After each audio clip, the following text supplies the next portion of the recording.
Dostlar salam. Ailəvi məkanımız Filev Mangalda.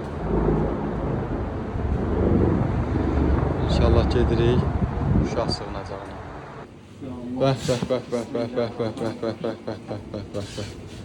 Ya Allah, bismillah.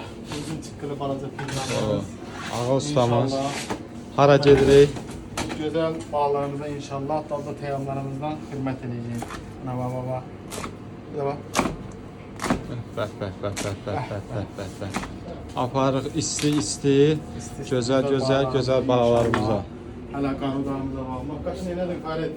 Ha, ona da, buna bak. Bəh.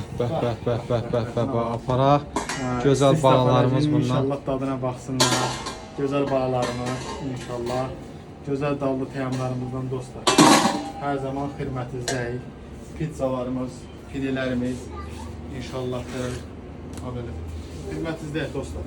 Ailəvi məkanımızda xidmətinizdəyik. Allah inşallah hər zaman xidmətinizdəyik dostlar. Nuş olsun, minnətlər.